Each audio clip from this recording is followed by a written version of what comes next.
സിദ്ധരാമയ്യയുടെ രാജിക്ക് ശേഷവും കർണാടകയിൽ രാഷ്ട്രീയ നാടകങ്ങൾ തുടരുന്നു.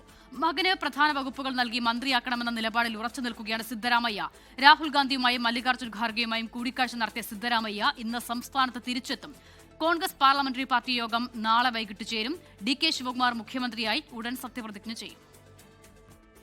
കർണാടകയിലെ നേതൃമാറ്റത്തിൽ സിദ്ധരാമയ്യയെ പിണക്കാതിരിക്കാനാണ് ഹൈക്കമാൻഡ് നീക്കങ്ങൾ. രാഹുൽ ഗാന്ധിയുമായും മല്ലികാർജ്ജുൻ ഖർഗെയുമായും നടത്തിയ ചർച്ചയിൽ മന്ത്രിസഭയിൽ മകന് സുപ്രധാന വകുപ്പുകളടക്കമുള്ള നിബന്ധനകൾ സിദ്ധരാമയ്യ വെച്ചിട്ടുണ്ട്. എന്നാൽ രാജ്യസഭാ സീറ്റ് ഏറ്റെടുക്കുന്ന കാര്യത്തിൽ ഇനിയും ചർച്ചകൾ നീണ്ടേക്കും.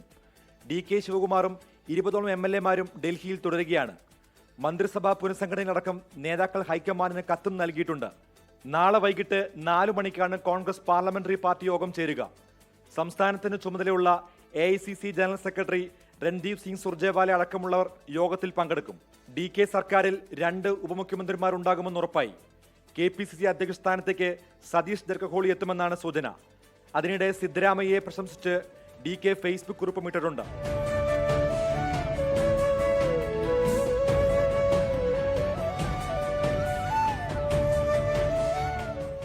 അധികാരം വിട്ടൊഴിഞ്ഞ സിദ്ധരാമയ്യ ജനകീയ മുഖമായി സംസ്ഥാനം തുടരുകയാണെങ്കിൽ ഡി.കെ. സർക്കാരിന്റെ മുന്നോട്ടുള്ള വഴികളിൽ വെല്ലുവിളികൾ ഉയർന്നേക്കും.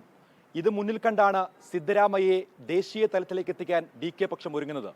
എന്നാൽ കർണാടക വിട്ട് താൻ എങ്ങോട്ടുമില്ല എന്ന് സിദ്ധരാമയ്യ നിലപാടെടുത്തതോടെ അധികാര വടംവലി ശക്തമാകുമെന്ന് ഉറപ്പാണ്. ബംഗളൂരുവിൽ നിന്നും ജിജീന്ദ്രനൊപ്പം സജു ചാമക്കാലയിൽ 24.